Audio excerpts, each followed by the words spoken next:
Hello, and welcome back to the Aligned Human Project podcast, where consciousness meets creation and alignment becomes a way of life. I'm your host, Dawn Elgin, contrarian soul guide and founder of Practical Spiritualism.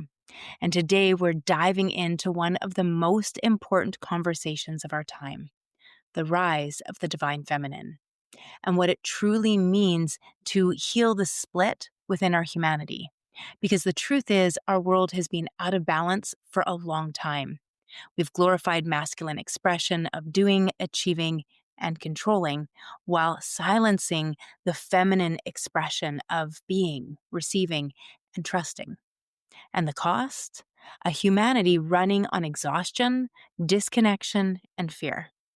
Women carrying masculine wounding, men carrying feminine shame, and all of us forgetting we were never meant to live split in two. If you are feeling disconnected from your divine feminine energy or you feel an imbalance between the feminine and the masculine, then stay with me. This episode is for you. Welcome to the Aligned Human Project podcast, where consciousness meets creation and hustle gives way to harmony. I'm Dawn Elgin, contrarian soul guide, spiritual CEO, and founder of Practical Spiritualism. This is a space where we explore what it truly means to be human, aligned, awakened, and in flow with the field of life itself. Together, we'll bridge science and spirit, energy and embodiment, purpose and prosperity, so you can remember who you are beneath the programming and reclaim the power to create in full alignment with your soul. Because the next evolution of humanity isn't out there, it's in here. This is the Aligned Human Project. This isn't about gender. It's about energy, about the forces that shape every human life, every system, every creation. The divine feminine is not weak, emotional, or passive. She is the field itself, the womb of creation, the source from which all arises. And when she's suppressed through fear, religion, colonization, and control, we didn't just silence women, we silenced wisdom. We cut ourselves off from intuition, from the rhythm of the body, from the earth. And in doing so, we wounded the masculine too. Because without the feminine, the masculine lost his compass. He began to dominate rather than protect, to conquer rather than collaborate, to build towers without foundations. And that's the split we're healing. Not man versus woman, but field and form, separation itself. For years, I lived in my masculine energy, driven, achieving, proving. I thought control equaled safety, and slowing down felt like, failure. And none of this is surprising. Often we go to that masculine energy to protect us. It's the inner warrior. It's our own inner knight. And so when we move to that, to defend, to protect, that is normal. That is natural when we're in a state of coping, of being in an environment that feels unsafe, where we feel insecure. I was so used to this energy from, really quite a young age that I lost my femininity. I lost the ability to feel safe in my own feminine energy. And I know a lot of women resonate with this, where it can feel like we're under attack. You hear it when we say things, and not just men, but I hear women saying it too. A woman is attacked or sexually assaulted, and the first question is, what was she wearing? Where we come into corporations and work environments still to this day, and there is a belief that a female will still be weaker than a man. And we see this coming through as gender. And it's not surprising that we're in the chaos that we're in these days with gender, with the way that we identify with ourselves, because you can't suppress one half of yourself and have any sense of harmony or balance. For myself, I lived in it so long. It was such, really an aggressive energy. And I came forward as a fighter, as a survivor. And that's where we see a lot of the masculine energy in its imbalance. It comes through as the survivor, the warrior, the fighter. And when I started hearing about the feminine energy, I was lost. Like, how are you supposed to heal that? And I remember I bought the book, The Warrior Goddess Handbook, and really helped me to understand and start exploring the energy, and that it's not one or the other, but it's this beautiful harmonization of them both. And so for the last probably 10 years since I heard this, I started to explore it little bits at a time and starting to come more into my heart and trying to get more out of my head, trying to retrust my intuition, which I had ignored for decades. And it's the ignoring of that intuition that often got me into the most trouble, that led me further and further out of alignment. And it's our intuition that really helps us tap in to that divine feminine energy that's not just in women, but in men as well. It's what allows us to really connect with each other, to really see one another, to allow somebody to feel supported. There's nothing better than leaving somebody and feeling completely seen and completely heard. And this is a characteristic of our feminine energy. If you think of the feminine as the yin and the masculine as the yang, and when you see that old, yin and yang symbol, there's the yin, the black, with the white in the center of it. And then there's the white with the black in the center of it. Because it's not these just polarized forces. They harmonize. And it can't be one without the other. Even within the yin, there's still the yang energy. Otherwise, it would just be stagnant and still. And we have yang, but with the yin inside, because it can't just be go, go, go, or we burn ourselves out. And these are the things that nature tries to teach us. So about 10 years ago, I read this book and I began the journey of trying to explore and find the feminine energy within me long before I even grasped the concept of healing anything. And trying to figure out how to allow my warrior to come into a state of rest, that it didn't need to go. It wasn't bad by any means. It's absolutely necessary. But it's okay for there to be times that our feminine leads and our warrior has our back.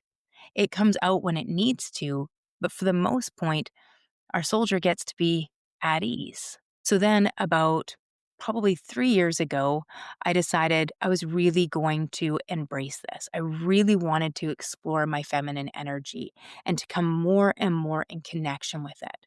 I'd found that after the accidents, my warrior was even more at play when I was out in public. So when I was at home, I was able to tap into that feminine energy and I was able to build that connection. But as soon as I would go out into the world, then my warrior would step forward, which was really trying to let me know I didn't feel safe. I didn't feel safe in the world and I did not feel safe enough to heal. And that was the answer after 12 years of exploring the question, why do some people heal and some people don't? And the answer was because we don't feel safe. And so is it any wonder that our masculine energy is out of proportion? And without the harmonization of the divine feminine energy, we not only have the distortion of the masculine energy, but that's where patriarchy comes from. And understand that without the divine masculine energy, we get the distortion of feminine energy, which is where matriarchy comes from. And in the process, in the harmonization of healing these energies, of harmonizing the divine feminine and the divine masculine, this is where we begin the process of collapsing patriarchy and matriarchy to find the harmonization within ourselves so that we start projecting that harmonization into the world around us. Because remember, life isn't happening to us. It's happening through us. And so this is our opportunity to bring this forward. So 3 years ago, I think it was about 3 years ago, I started to explore this and I decided I was going to challenge myself every day to wear either a dress or a skirt. And that might seem crazy, but for me, it was a big deal. It was this exploration of myself. What does that feel like to wear skirts and dresses and be soft and playful? And so for me, it was this embodiment of the energy. And that was the beginning of me trying to find the safety within myself, to find the playfulness, to heal the inner child within myself. That was the beginning of my own reconciliation between the field and the form. In field and form, the 12 laws of co creation, the feminine is woven through every single principle. She is the field, the unseen intelligence that births reality. She shows up as Law 1, conscious creation is constant, her womb energy birthing form through thought. In Law 5, alignment over control, her flow replaces the force. In Law 7, cycles, spirals, and seasons, her rhythm is restoring coherence. Law 8, unity of spirit and matter, her embodiment of divinity in the ordinary. The wounded world forgot these laws. We forced linear growth in a spiral universe. We built systems without stillness. We tried to manage mystery instead of dance with it. But the rise of the divine feminine isn't about swinging the pendulum in opposite directions. It's not the fall of the masculine, it's the healing of polarity. When the feminine softens into coherence, the masculine no longer has to defend or dominate. He can finally rest, rise, and serve.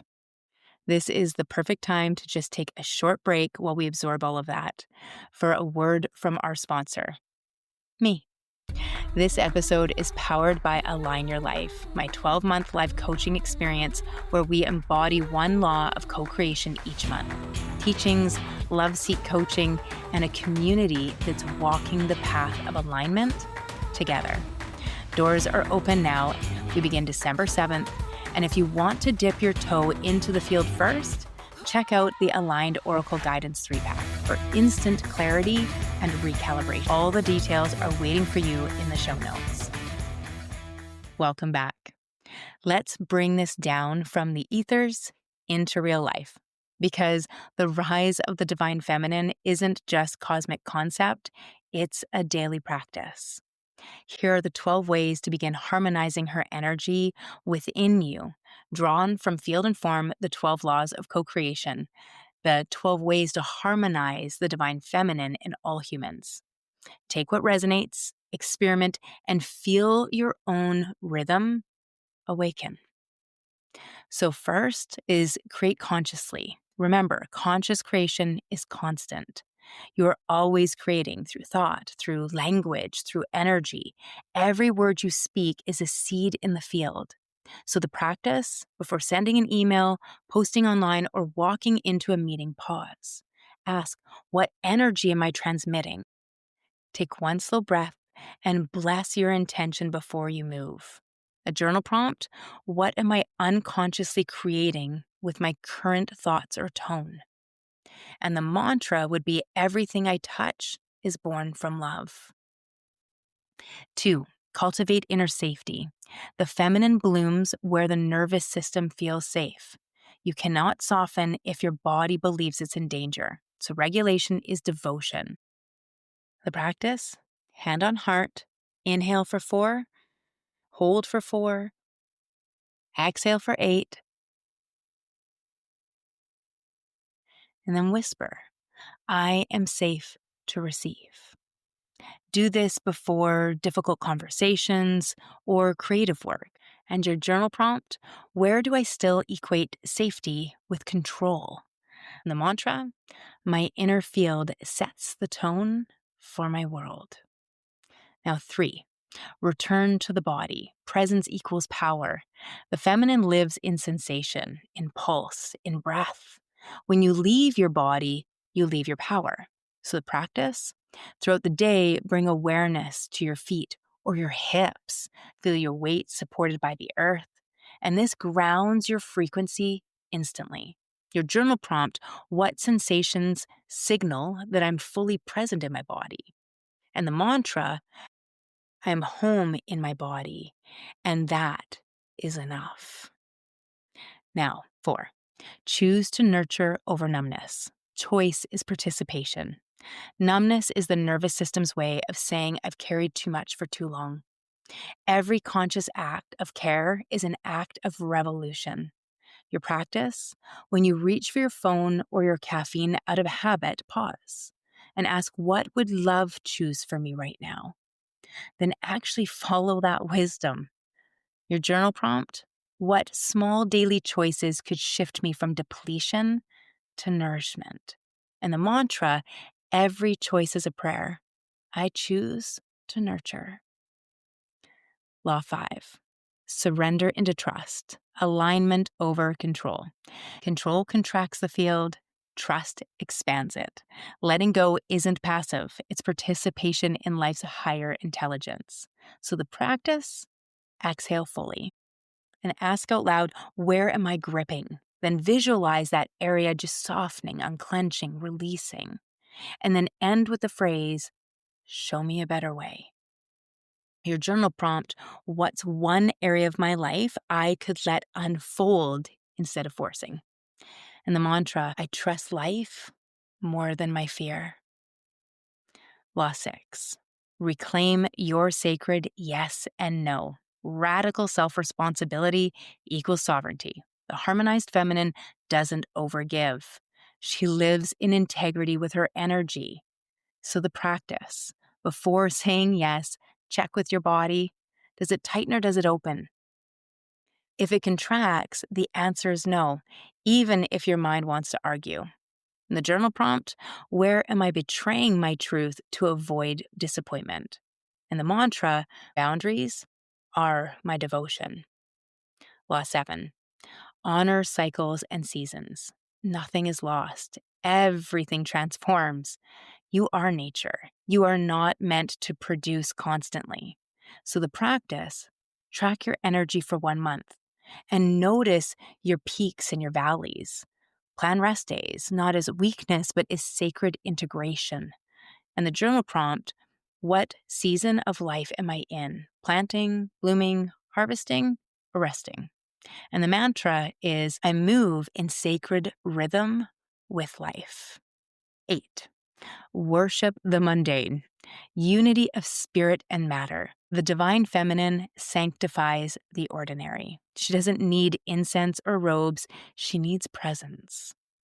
Practice. Pick one daily act like washing your hands or making tea and turn it into a ritual. Breathe, bless, and just be there. The prompt, where have I separated the sacred from the everyday? And your mantra, everything is God in form. Law 9, feel to heal. Coherence is intent plus emotion equals manifestation. Feeling isn't a flaw, it's the field speaking. Emotion is energy in motion, asking for integration. So your practice, when an emotion rises, stop the story. Breathe it through your body, down your spine and out your feet until it softens. Don't think about it, feel it into completion. The prompt, what emotion have I been avoiding that might be holding my energy hostage? And the mantra, feeling is my superpower. Now, Law 10, lead with love. Service amplifies creation. Love multiplies energy. Obligation drains it. The harmonized feminine gives from overflow, not depletion. So the practice, ask, does this act expand or exhaust me? And serve from the overflow of your fullness, not from guilt. The journal prompt, how can my gifts serve without self-abandonment? And the mantra, I serve from my wholeness. Now, Law 11, embrace paradox. The law of paradox. The feminine is both the storm and the stillness. Harmony doesn't erase polarity, it holds it tenderly. So the practice, inhale, I receive. Exhale, I release. Then feel both happening simultaneously. That's coherence. Your journal prompt, where do I still believe I have to choose between opposites? And the mantra, I am the storm and the stillness. Law 12, surrendering into grace. Grace and guidance are cofactors. Grace moves where effort cannot. When you rest, you open the channel for divine intelligence to work through you. So you practice, sit quietly with open palms. Say, I allow grace to move where my effort cannot. And notice what sensations, insights arise from that stillness. The journal prompt: where could grace support me more than striving? And the mantra: grace moves through me effortlessly. When we each soften the inner feminine into coherence, the masculine within us no longer has to control, to compete, or to prove. He can rest, serve, and protect what truly matters. This is how patriarchy and matriarchy dissolve, not through war, but through remembrance. When the two dance as one, we birth a new world, a world where harmony heals and alignment leads. Alignment isn't a destination, it's a practice. Keep pausing, keep feeling, and keep aligning. And remember, you are the field. You shape the form. You are not here to fix yourself. You are here to remember yourself. Because when you align with your truth, everything else begins to align with you. If this episode sparked something inside you, hit follow or subscribe and share it with someone walking their own path of awakening. And if you're ready to go deeper, you'll find free resources, programs, and community spaces waiting for you at practicalspiritualismco.com. Remember, alignment isn't a place you reach.